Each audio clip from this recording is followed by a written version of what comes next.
What is the best food in Minecraft? There's been a debate for a while now between golden carrots and steaks. And just before I start answering the question, I'll mention that pork chops have the exact same values as steaks, so whatever I say about steaks will also apply to pork chops. So what is actually the best food? Well, the short answer is, it depends on your eating habits. If you eat when your hunger bar is still quite high, you should go for golden carrots.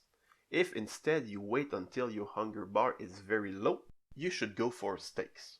Another way of saying that is, if you eat when you only need a single food item, go for golden carrots. But if you eat when you need more than one food items to be full, go for steaks.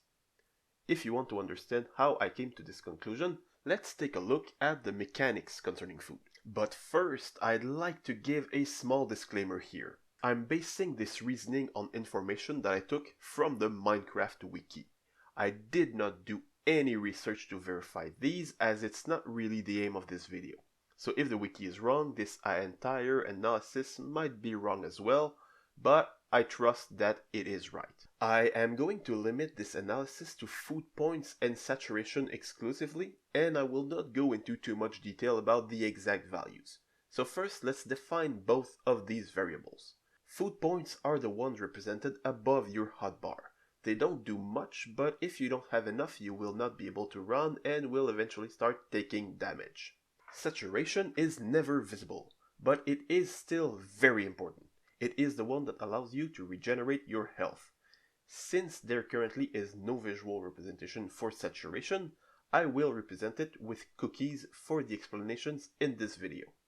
There are also two mechanics that we need to know. Saturation always depletes first, and you will only lose food points when you have no saturation left, and saturation points can never exceed your current food points. As most of you probably know, golden carrots give more saturation than steaks, but steaks give more food points than golden carrots. This means that if you eat when your food bar is high enough that it fills up with only one piece of food, you will get all the saturation that you can get. In such a case, the more saturation you can get, the better. On the other hand, if your food bar is too low, chances are that you will not end up with enough food points to cover for all the saturation that you gain, and the excess will be lost. In such a case, replenishing as many food points as possible will make sure that you get as much saturation as possible. For example, if your food points and saturation are both at 0, whatever saturation you gain beyond the food points that you gain will be wasted. There are many cases in between, but as a general rule, the answer that I gave at the beginning of the video still holds up. So this means that there is no absolute best food in the game. You should just pay attention to your own eating habits and choose the most appropriate one. And most of all, bon appétit!